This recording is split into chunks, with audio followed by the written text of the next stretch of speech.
Iniciamos. ¿Cómo estás? Buenas noches. En esta noche lluviosa, que parece que ha estado lloviendo todo el día, te damos la más cordial bienvenida a tu programa Más de Uno. Soy Carlota Tello y le doy las gracias a quienes hacen posible esta transmisión, nuestra productora Telma Coronado y nuestro operador Norberto Rodríguez. Muchas gracias a ellos. Bueno, pues esta tarde vamos a hablar de un tema que es bastante frecuente en nuestro medio. Y nuestro medio, pues podríamos decir todo México, porque la falta de orgasmos en las mujeres que tienen vida sexual activa es muy frecuente.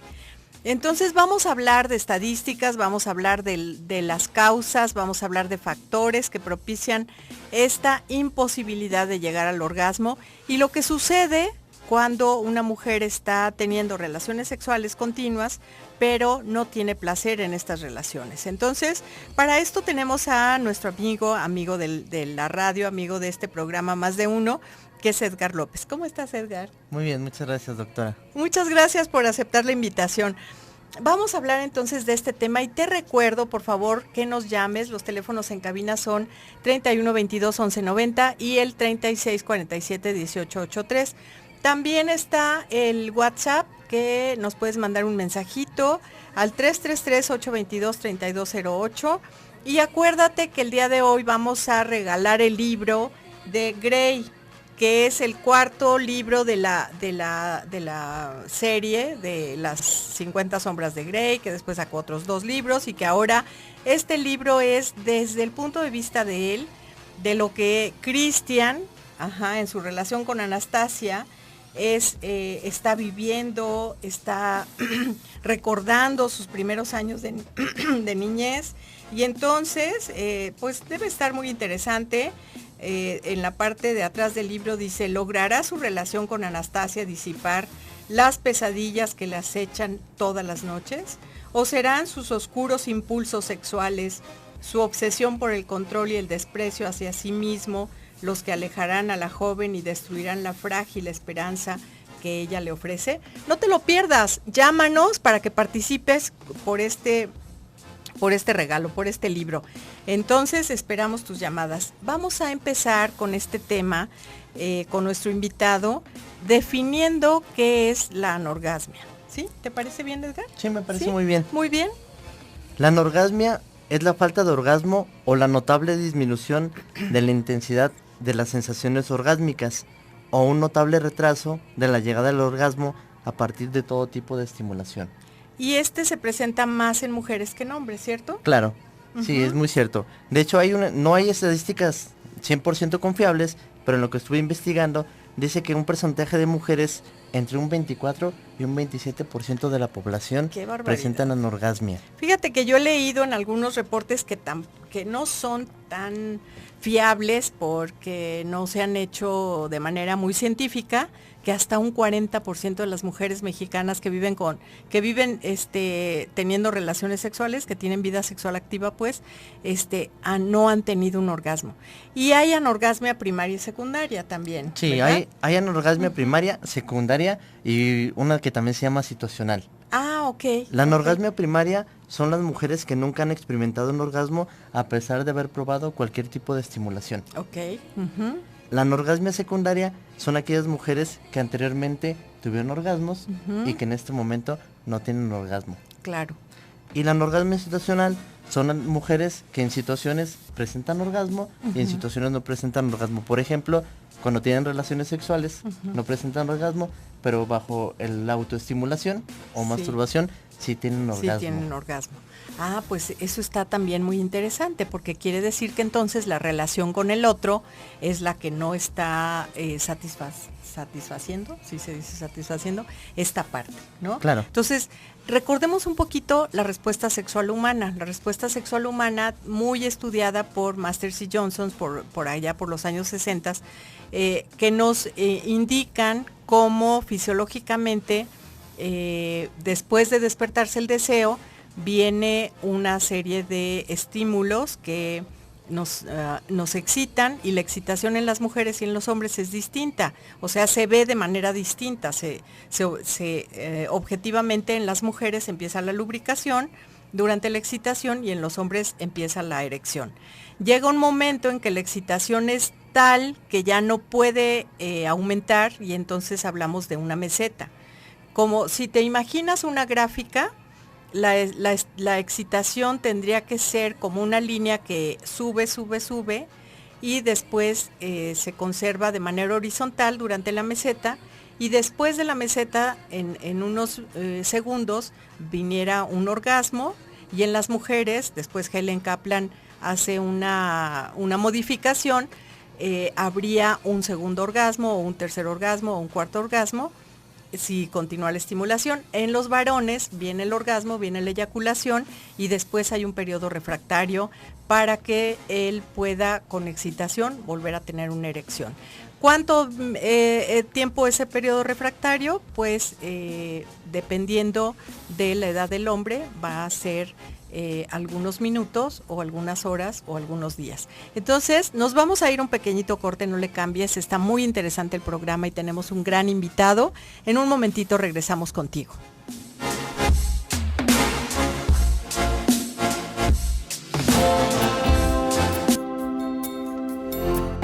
Ya regresamos de este pequeñito corte y estamos contigo platicando sobre la anorgasmia. Y sí, es un tema muy frecuente, sobre todo en las mujeres, porque en los hombres pues está muy ligado a la eyaculación. Entonces es un proceso fisiológico normal que viene después de la excitación, de la meseta, se presenta la eyaculación y se presenta el orgasmo.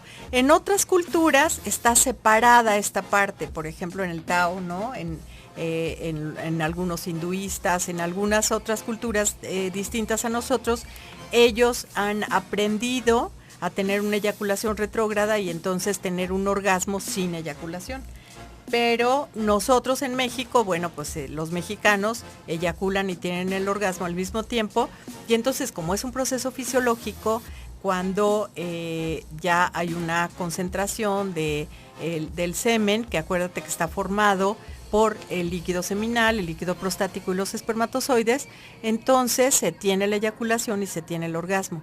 Pero en las mujeres que no ocurre ninguna de estas de salida de ningún líquido, excepto en aquellas que tienen eyaculación también durante el orgasmo, la eyaculación femenina, que hemos tenido varios programas sobre esto, pues entonces se reprime esta última parte de la respuesta sexual humana y las mujeres se quedan en la meseta, pero no tienen orgasmo.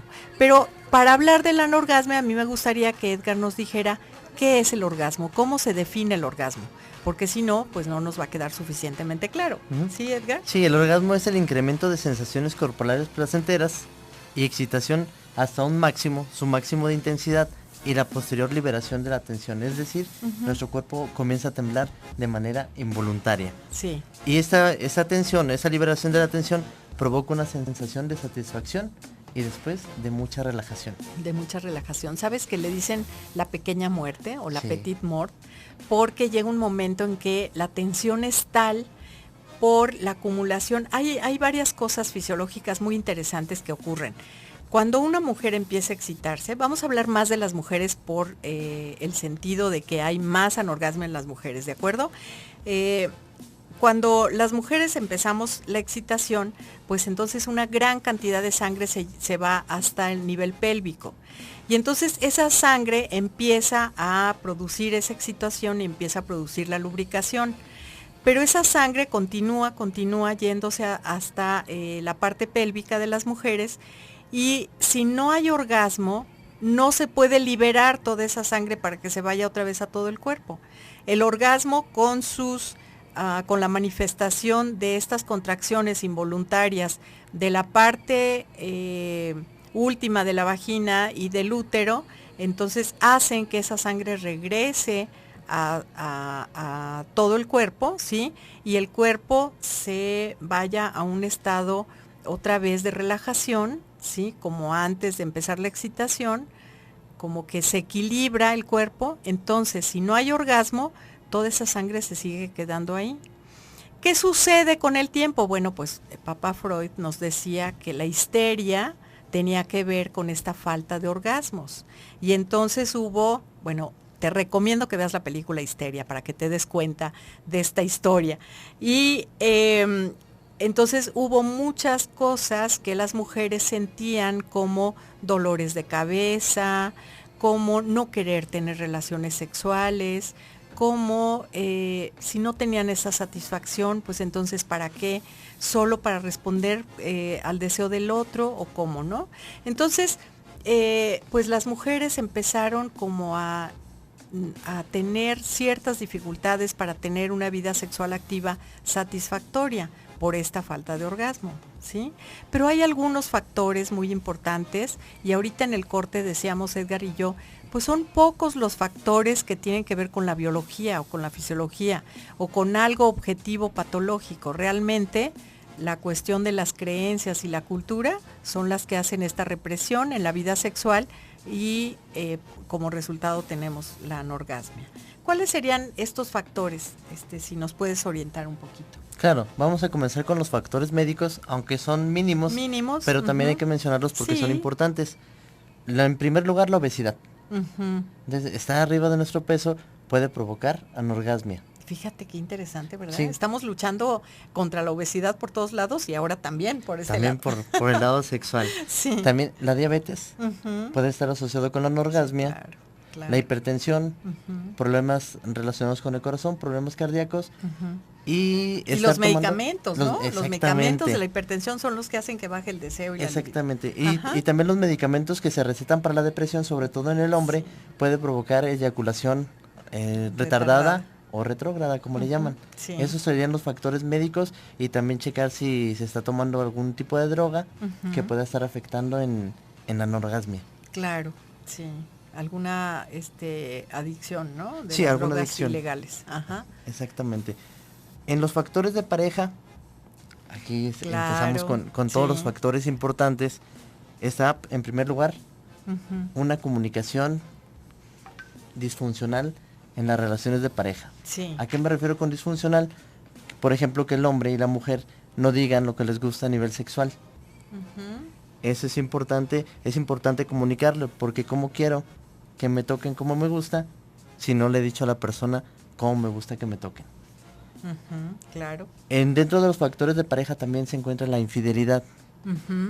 Si alguno de los miembros de la pareja fue infiel, claro, el otro va a estar resentido y puede afectar para que se comience a presentar la anorgasmia situacional. Claro. Y en tercer lugar, los problemas económicos. Sí, también. Tener problemas económicos en la pareja, estar preocupados por los pagos, por la luz, por el gas, pueden tener repercusión a nivel sexual y en alguno de los dos se puede presentar anorgasmia, sobre todo en la mujer. ¿Qué tal? También esa parte nos afecta. Pues sí, son cuestiones que nos distraen, ¿no?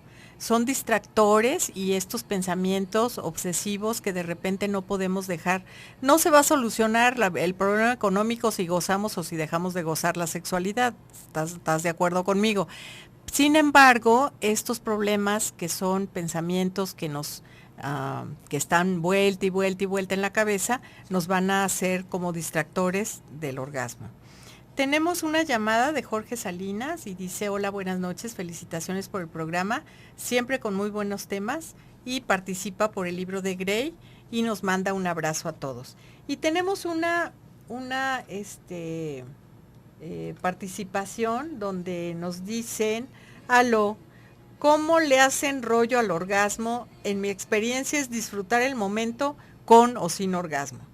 Escucho a tanta mujer frustrada por los derechos, por lo del dichoso orgasmo, que me parece tonto, porque últimamente le hacen mucha publicidad a ello y esto me da risa. ¿Cómo ves?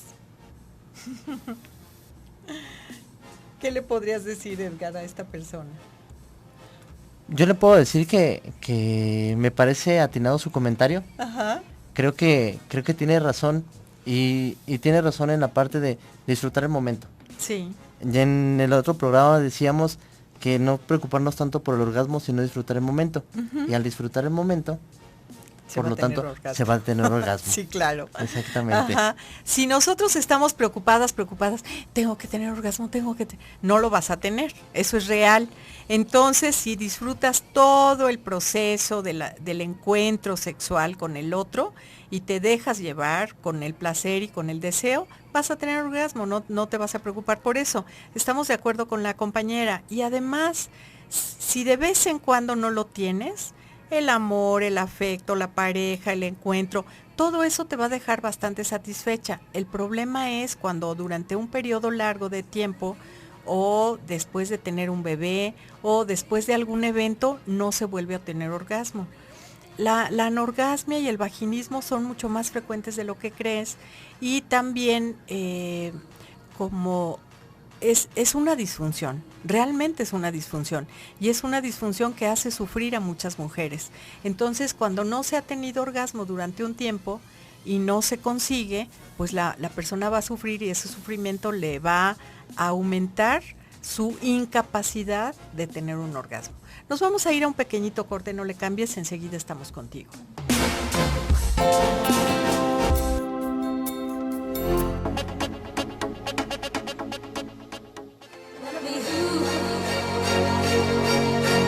¿Qué tal? Pues vamos a continuar hablando de la anorgasmia, un poco del orgasmo también. Y fíjate que los factores que más están influyendo en que no se presente el orgasmo van a ser factores psicológicos y socioculturales. Entonces vamos a revisar algunos de estos porque de estos factores socioculturales pues son mitos que se tienen acerca de la sexualidad. La sexualidad ha sido algo proscrito, prohibido, que no se podía hablar. Me decía Edgar ahorita en el corte y estoy totalmente de acuerdo, hace 20 años estos programas ni pasaban, ¿no? Y se hablaba de la sexualidad de manera escondida, de manera oscura, pensando que la sexualidad es algo sucio y que las buenas mujeres no tienen por qué tener deseo. Pero estos no son mitos que surgieron de la población, son mitos que surgieron de los médicos. El siglo XIX fue un siglo donde muchos médicos dijeron que era una aberración pensar que las mujeres pudieran tener deseo sexual, que las mujeres eran puras, que las mujeres no tenían este tipo de deseos y que tenían que pasar por el doloroso proceso de la sexualidad para poder ser madres. Y eso sí, ellas oraban con una oración, no sé si recuerdes, no es por vicio ni por fornicio, sino para dar un hijo a tu servicio. Y tenían que hacer un rictus de dolor durante la relación sexual para sufrir la relación sexual, pero con eso poder quedar embarazada. ¿Qué tal, eh? Entonces, todas estas cosas las heredamos de una cultura represiva con las mujeres, de una cultura donde no se aceptaba que las mujeres fueran personas, quien sabe que éramos, pero Napoleón decía, pues son máquinas para hacer hijos, pero ahora tenemos un cambio en toda esta cultura y sabemos que las mujeres somos personas, que las mujeres somos seres sexuados igual que los hombres y que las mujeres tenemos deseo y podemos vivir una sexualidad gozosa, placentera, con orgasmos y ser bien felices. Entonces, vamos a hablar de estos factores, Edgar. Primero los psicológicos. Claro, en los psicológicos hay factores importantes. El primero de ellos, autoestima. La autoestima, por supuesto. Y hablar de autoestima es hablar de autoconcepto sí. y hablar de autoimagen. Sí. El autoconcepto es el concepto que tenemos de nosotros mismos. Nosotros mismos, sí. Entonces, por ejemplo, si yo tengo el concepto de mí mismo, que soy feo, por lo tanto, mi evaluación es negativa y voy a creer que la otra persona también me va a evaluar de manera negativa. Claro. Y eso me puede llevar a tener un problema al momento de tener la relación sexual porque ni siquiera voy a querer tener la luz prendida. Claro, sí. Ese es el autoconcepto. La autoimagen es la imagen que yo tengo de mí mismo.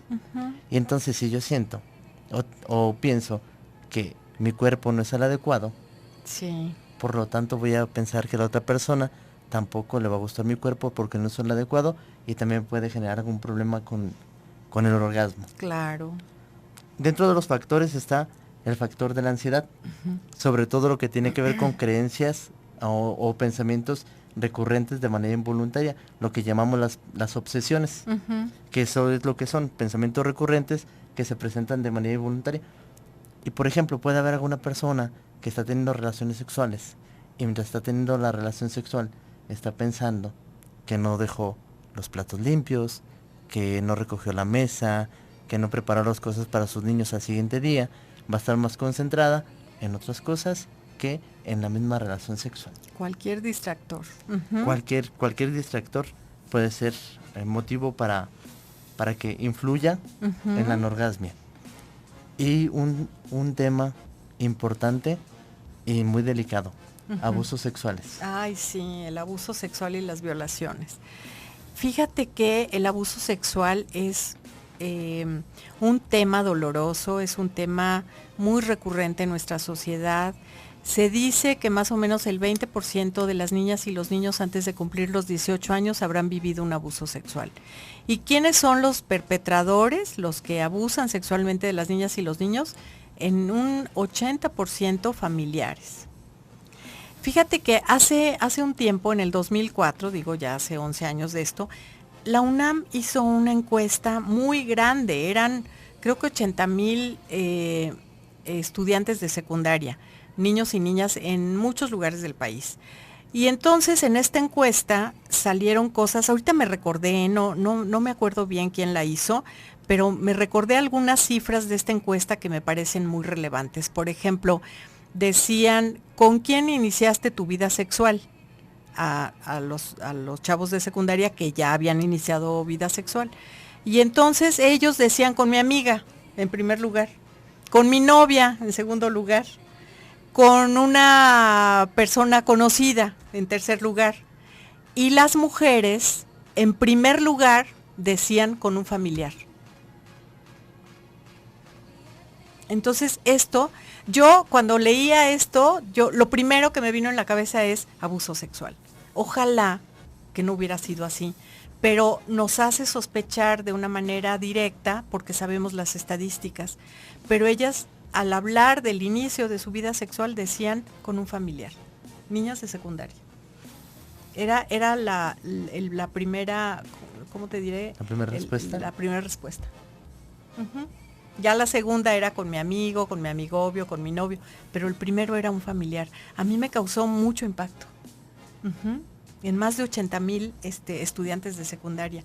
Entonces quiere decir que este tema del abuso que está tan presente, también es importante decir que no siempre se recuerda, sino que fue un evento tan doloroso o fue a una edad muy temprana que el abuso como que se encapsula, como que se encierra en una partecita de nuestro aparato psíquico y hay que hacer mucha labor terapéutica, a veces hasta con hipnosis, para que salga, para que se pueda hablar del asunto, poderlo arreglar, poderlo tirar a la basura y que la persona quede otra vez como apta para el placer, ¿cierto?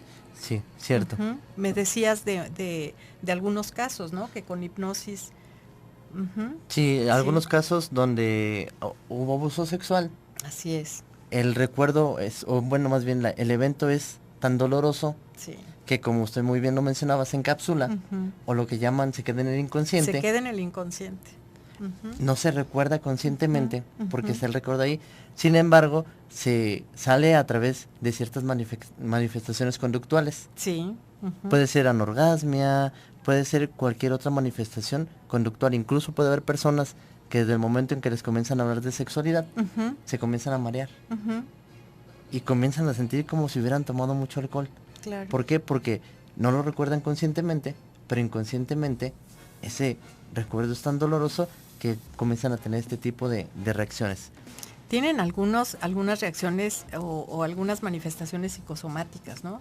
Claro. Por ejemplo, hubo otra que fue muy, muy sonada, que eran como vómitos, ¿no? En el momento de acceder a una relación sexual, aunque hubiera mucho amor de por medio y todo, de repente empezaba la persona a vomitar, o dolor de cabeza, o pierden la conciencia. Sí. Sí, hay muchas manifestaciones psicosomáticas. Sí, incluso mencionaba, puede haber personas que incluso hasta desmayos pueden tener. Sí, claro. Y es una manifestación psicosomática. Sí.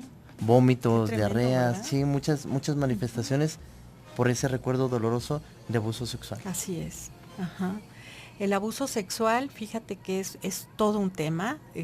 Pronto vamos a tener un programa sobre el abuso sexual con el presidente de la Fundación Paz, que es una fundación en Guadalajara que previene y atiende el abuso sexual infantil. Uh-huh. ¿Qué otra cosa, Edgar? La llamada violación gris. Ah, ¿qué es eso? La violación gris está considerada como aquellas personas que se van a un bar, okay. Comienzan a tomar mucho alcohol, uh-huh. Pierden la conciencia por el alcohol y comienzan a violar de estas personas. Okay. Perdieron totalmente la conciencia por el alcohol, por ciertas drogas. Ajá. Y a veces no solamente es una persona la que viola de la mujer. Uh-huh. A veces pueden ser 3, 4, 5, 6 hombres. Uh-huh. Y después de este evento, uh-huh, de la violación gris, se puede comenzar a presentar la anorgasmo. Ok. ¿Qué tal? Sí, eso es lo que es considerado como la violación gris. Ajá. No sabía, pero todos los días aprendo, por eso es padrísimo estar aquí en el radio. Ajá. Llámanos, estamos aquí esperando tus llamadas para que te lleves el libro. Nos vamos a ir a un pequeñito corte y enseguida regresamos.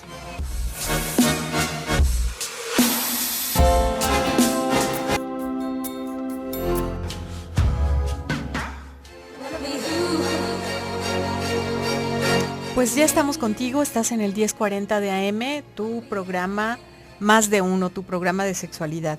Tenemos una felicitación también de Rosy desde Austin, que nos dice buenas y lluviosas noches. Solo para felicitarlos por estos temas, en lo personal me han ayudado a conocerme mejor. Feliz fin de semana lleno de éxitos y bendiciones. Muchísimas gracias, Rosy, también para ti. Muchas bendiciones y gracias por llamarnos. Y hay también una pregunta anónima, dice, yo no he sentido un orgasmo y mi marido nunca me ha excitado para alcanzar un orgasmo. ¿Qué hago? Qué bueno que llamaste. Mira, lo importante es reconocerlo. Decíamos ahorita en el corte, Edgar y yo, ¿cuántas mujeres habrá que nos están escuchando y que no hablan, no nos piden ayuda, no piden consejo, porque se resisten a reconocer que están teniendo problemas con su vida sexual, ¿no? Que están teniendo esta disfunción. Entonces, felicidades porque estás buscando esta ayuda. Lo primero es reconocer que tenemos esta disfunción. Y lo segundo es buscar terapia. Tiene que ser una terapia con alguien que sepa de sexualidad. Es importante hablar de la educación sexual, como decía Telma ahora en la cápsula, pero también es importante ir a una terapia, no con cualquier psicólogo, sino con un psicólogo sexólogo, con alguien que sepa de terapia sexual. No cualquier terapia funcionaría. Entonces, pues yo creo que en la terapia, aunque vayas tú sola, no importa, aunque no sea terapia de pareja, es importante que reconozcas esto, que reconozcas tu cuerpo, que reconozcas como tu cuerpo sexuado y tu derecho al placer. Y entonces en la terapia se te van a ir dando tareitas para que las vayas haciendo y para que recuperes toda esta posibilidad orgásmica. ¿De acuerdo? Sí, estoy totalmente de acuerdo. Más? No, estoy totalmente de acuerdo. Bueno, pues vamos a hablar rápidamente de los factores socioculturales. ¿Te parece bien, Edgar? Sí, me parece muy bien. Uh-huh. Dentro de los factores socioculturales está el trabajo excesivo. Ajá.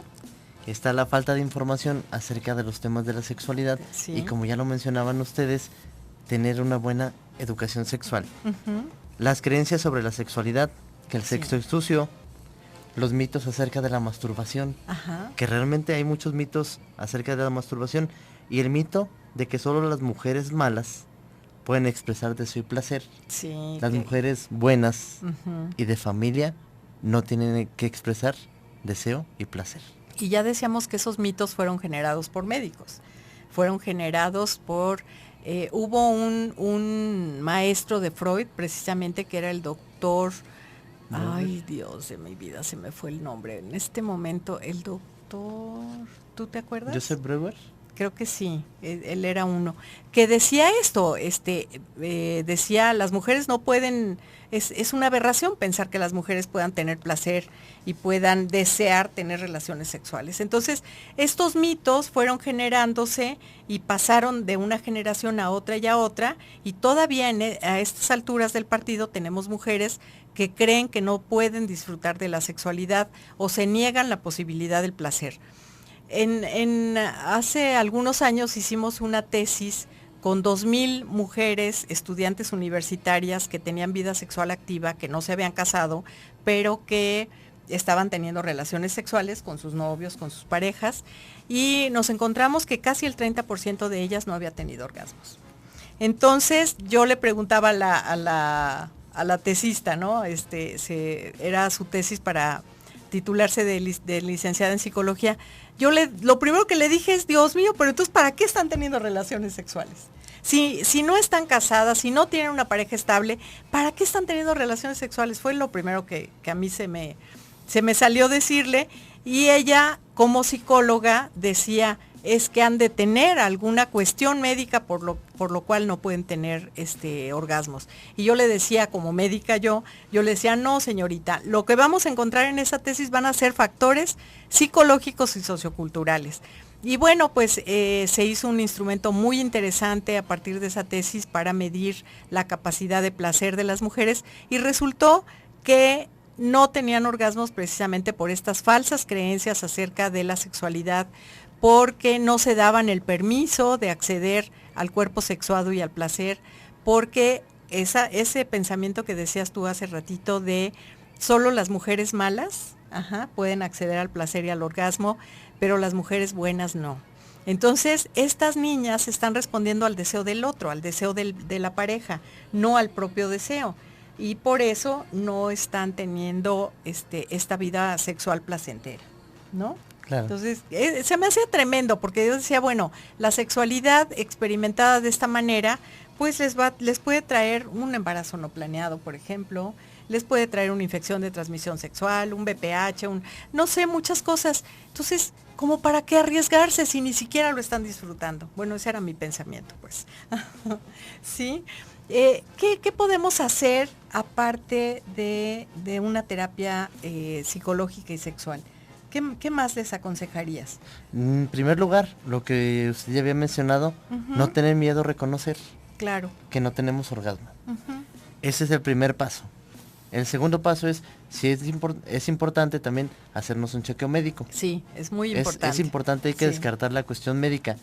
Y la última es la terapia psicológica y la terapia sexual, con un experto en el tema, y que sea una persona también a la que me pueda inspirar confianza. Claro, sí, eso tiene que haber mucha confianza, para entonces poder hablar de la historia sexual de la persona. Una de las cosas más importantes que hay que hacer cuando hay una disfunción es hablar de la historia sexual. Desde que tengo uso de razón, cómo me he vivido en mi cuerpo sexuado. Porque tu cuerpo sexuado está presente en ti desde que eras un feto, ¿sí? Desde antes de nacer. Entonces, ¿cómo lo he vivido? Cuando nací, mis papás esperaban una niña o un niño. Cuando fui creciendo, cómo fui adquiriendo esta concepción de que soy niña o de que soy niño, y cómo me fui identificando ser niña o niño de acuerdo a los genitales que yo tenía. Biología no es destino, entonces hay que ver cómo se vivió esta parte de ser niña o de ser niño. Si yo soy niña y digo, pues soy niña porque tengo genitales de niña, ¿no?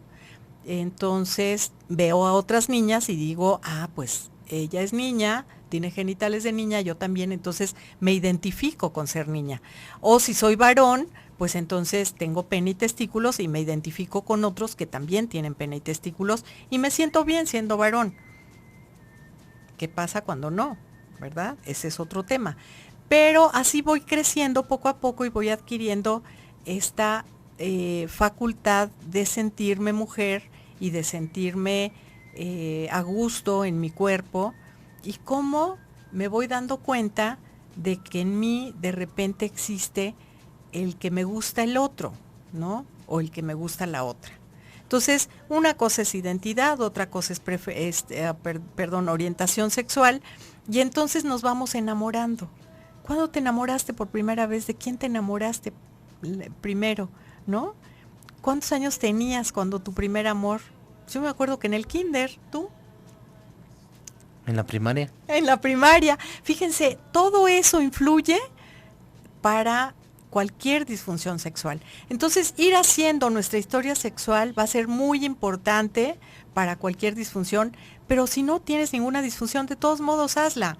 Te voy a dejar esta tarea, tú que me estás escuchando ahora, ve haciendo tu historia sexual, porque es muy interesante sabernos, mujeres, hombres y mujeres y hombres, que tenemos acceso a un derecho de tener una vida sexual placentera, gozosa, responsable y sana. ¿Sí? Sí. Bueno, pues casi se nos acaba el tiempo. Vamos a, dame un número por favor para ver quién se lleva el libro. El 5. El 5, muy bien. 1, 2, 3, 4, 5. Luis Velázquez, te acabas de llevar el libro de Grey. Puedes pasar por él, por favor, a partir del martes, de 12 a 1 de la tarde o de 5 a 6 de la tarde con una copia de tu IFE. Te llevas el libro de Grey, Luis Velázquez, se te va a hablar para recordarte. Muchísimas gracias y buen fin de semana largo. Cuídate, quiérete.